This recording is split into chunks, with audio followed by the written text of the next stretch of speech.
It's getting tight out west. Top seed, the Denver Nuggets look to bounce back against a team with the worst record in the West from last night, the Phoenix Suns. With that, let's welcome in Mike Singer from the Denver Post. Mike, the Nuggets have, for the most part of the season, been exceptional. However, they lost to the Suns last night without Devin Booker. How did the team react to that particular loss? Nikola Jokic in particular was upset about it. He said that the team took the Suns way too lightly. He said he actually expected them to lose because they were so loose in the locker room, and he said we played their record. Like you said, Suns last place in the Western Conference. That is a loss that is unbecoming of a first-place team, especially without Devin Booker. But before we bash the Nuggets, let's just, put it into perspective. It's probably their worst loss of the year, but given that they only have 13 so far this year, I think you can live with it halfway through the season when they finally, lay an egg. Mike Fratello here. Just wondering, this team went down to the final game of the season last year to have their hearts broken. Minnesota went in. They did not make it to the playoffs. What's the difference right now between this year's team and the one that finished up the season last year?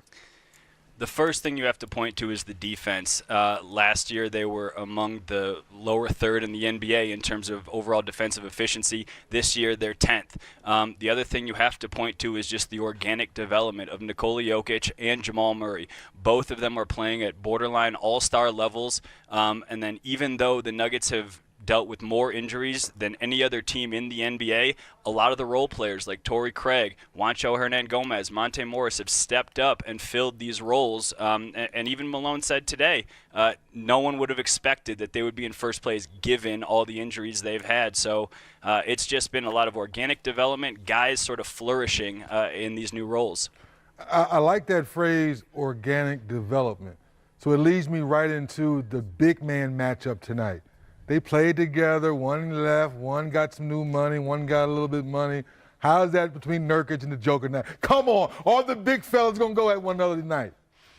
I think they're going to go at each other, but I can tell you, I think Nurkic, he relishes these matchups. He doesn't like how that went down. Obviously, 2 years ago, the Nuggets made their decision. They decided to make Nikola Jokic the offensive fulcrum of the team, ultimately traded Nurkic. We'll see if there's a little bit of bad blood between them, but I think Jokic is too much of a sweetheart. I don't think he really wants to get into Nurkic like that. But, it's interesting. Nurkic is rolling. Nikola is rolling. It's going to be a fascinating matchup down low. I was looking at the box score, and I thought I saw a name that has been missing for the majority of the season. Has Will Barton returned? Will Barton has returned. Will Barton returned last night in Phoenix. He'd missed the first 36 games. He had surgery to repair hip and core muscles after the second game of the season. And Michael Malone talked about the difficulties of reintegrating him back into the lineup after he's missed nearly half the season. And, once the Nuggets finally start to get whole, Paul Millsap returns. Gary Harris returns, only to go out again with a hamstring injury. So now they got Will Barton back, and it's just a juggling match. And whether, Michael Malone can navigate sort of figuring out these roles and how to include the reserve players versus getting them back in the starting lineup.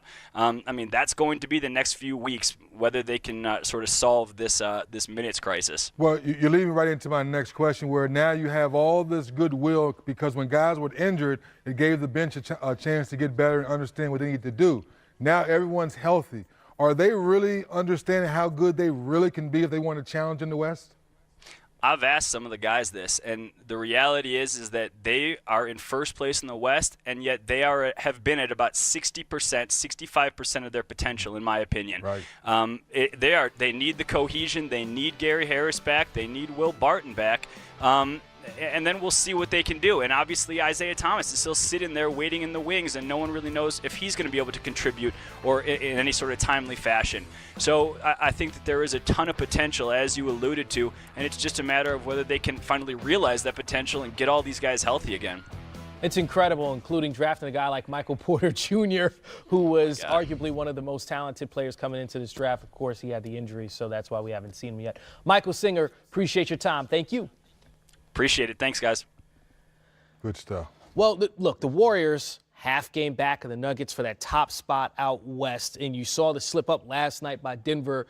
3D, when you have a team like Golden State in the midst of what we can call a dynasty right now, on your heels, right there. Does that add pressure to a team like Denver as you're trying to hold that top spot out west? Believe it or not, Chris, I don't think there's any pressure because they don't know no better yet. And that's why he answered that last question so perfectly. When you had Millsap and Will Barton and Gary had you've had pretty much half of your starters out all season long, and you're still the top of the West. So all season long, I've been scratching my head, Coach, like, how is Mike Malone keeping this? How is he doing this? Is the Joker really this good? Why is his name not mentioned in the MVP? And we mentioned all these other guys, and they're the top of the West. Is the West really that good, Coach? How come we're not giving the Joker more credit? So now you're getting all these guys back.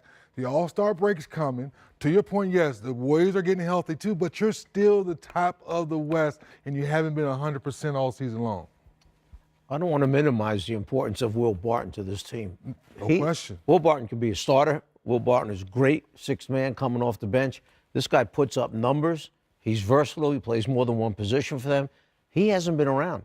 They're just getting him back now. When he rounds back into shape, Millsap rounds back into shape.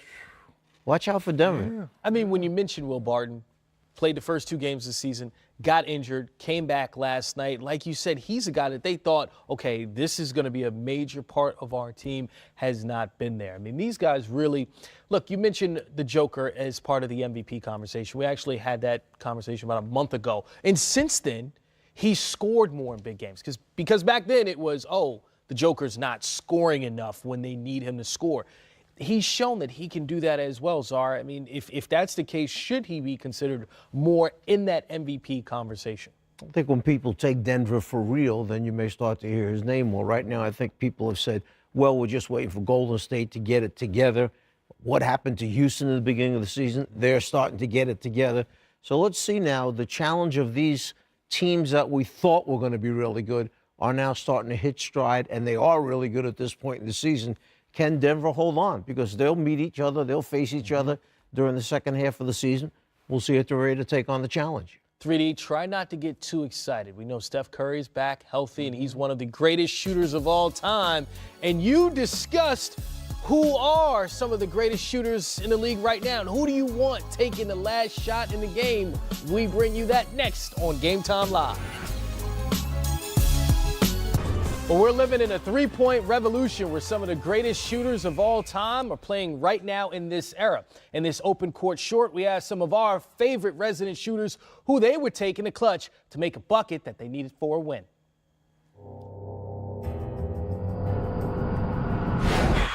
Backside with the ball behind the back. Dennis Scott, long range, yeah!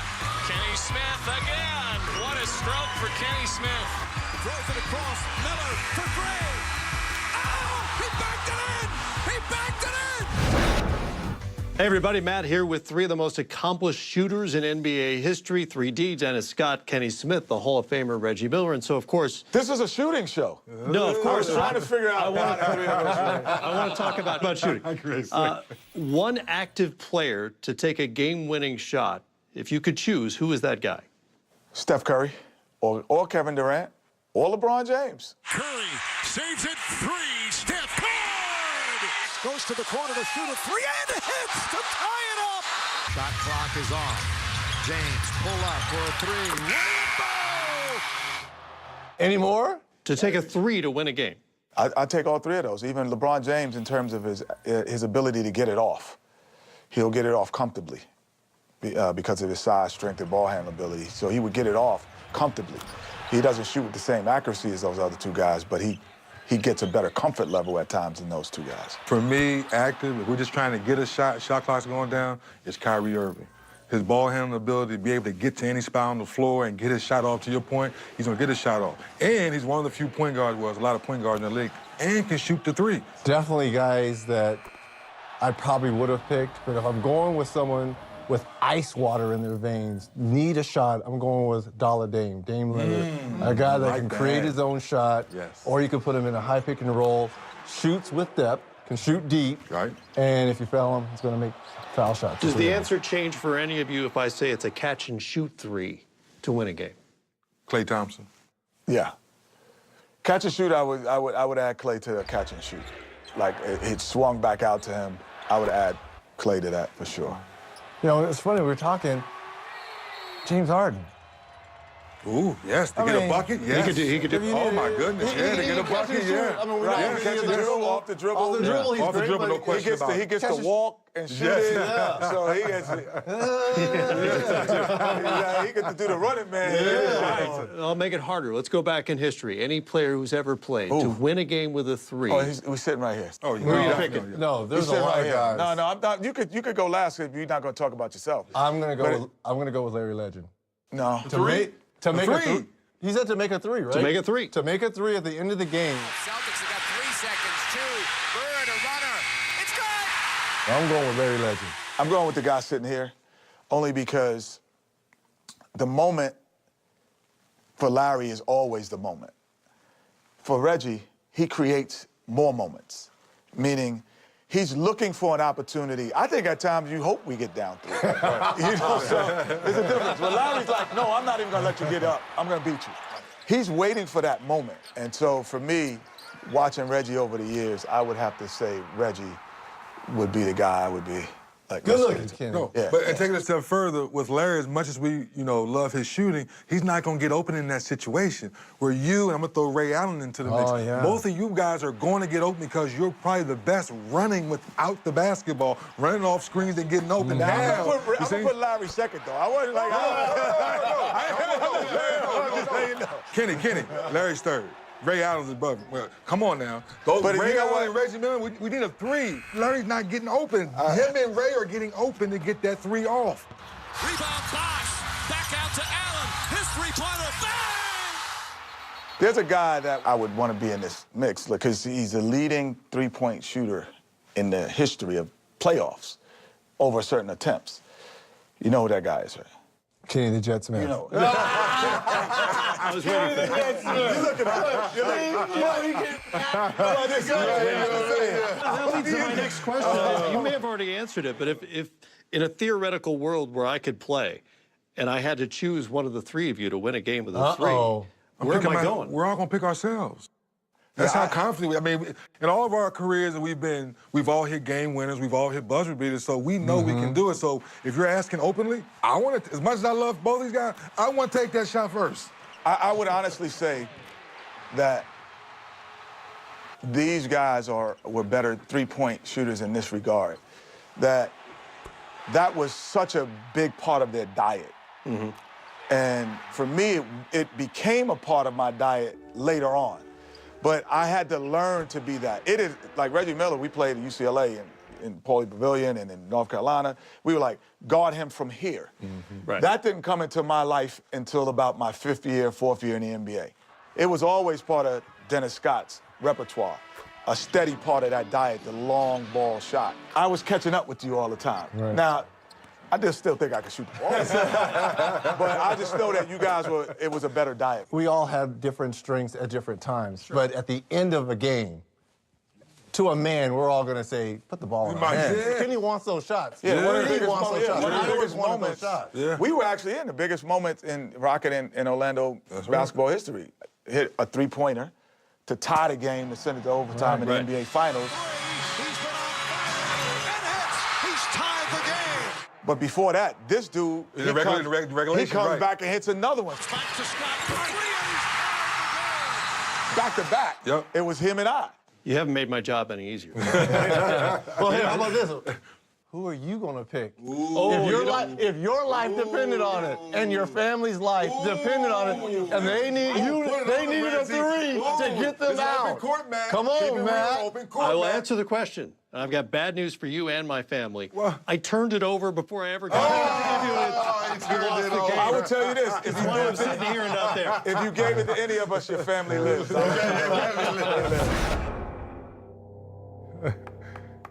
Don't do us like that, turn man. the ball Warner. over, As Matt. hosts, we're okay too. Okay, Czar, we've already heard from 3D, so we're gonna leave him out of this one. Out of all the guys you've coached, who would you want with the ball in their hands take a three-point shot at the end of the game? Probably my 3 best three-point shooters from the teams that I coach in the league. Mike Miller has to be one of them with incredible range. Mark Price. Oh, yes, Mark Price, baby. Yes, co-sign. Marky, baby. Remember Wesley Person? Ooh. Wesley Person, yeah, not a bad three-point shooter. Now, Yes. if you said today, how about this? If I asked you who's leading the NBA right now today in three-point shooting, what would you say? Curry? Curry or You'd be James right, Harden. except it's not the Curry we think. It's Seth Curry, Seth. his brother, who's leading the NBA. Okay, I'm like that. but I like it. I'm gonna take Steph. If I had to have a shot, a 3, Steph right now. Oh, so we got to give props to Del Curry, too, for those jeans. Remember, he was a great shooter come as on, well. Man, no question about it. Good points, are. Hey, we will continue to keep this thing rolling on Game Time Live as we get you ready for another game.